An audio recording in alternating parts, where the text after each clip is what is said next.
पूर्वोत्तर भारतीय क्षेत्र दुनिया में बांस के सबसे बड़े भंडार में से एक है। अपनी क्षमता को पूरी तरह से तलाशते हुए भारत सरकार ने बांस को आजीविका और क्षेत्र के आर्थिक विकास का एक महत्वपूर्ण स्रोत बनाने के लिए एक मिशन शुरू किया है।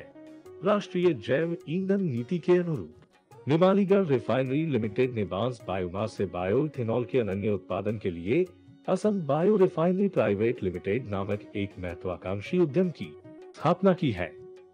असम बायो रिफाइनरी भारत में बांस आधारित अपनी तरह की पहली बायो रिफाइनरी है।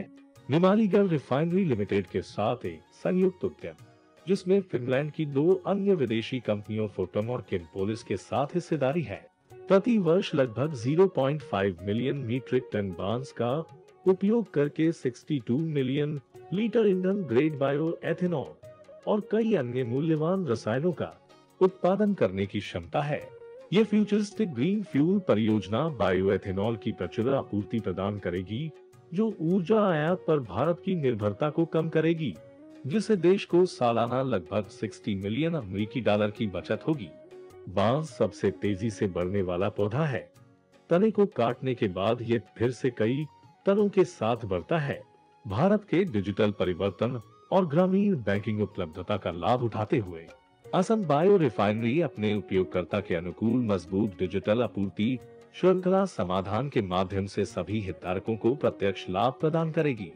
इसमें ग्रामीण आधारित अर्थव्यवस्था के लिए 200 करोड़ रुपए से अधिक का वार्षिक राजस्व उत्पन्न करने और 30,000 से अधिक ग्रामीण परिवारों को आजीविका प्रदान करने की क्षमता है।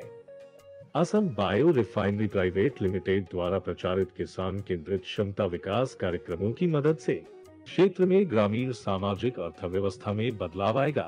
इसके अलावा बांस की खेती को प्रोत्साहित करने से ग्रीन हाउस गैसों में कमी आएगी, मिट्टी का कटाव रुकेगा और बाढ़ की रोकथाम में मदद मिलेगी।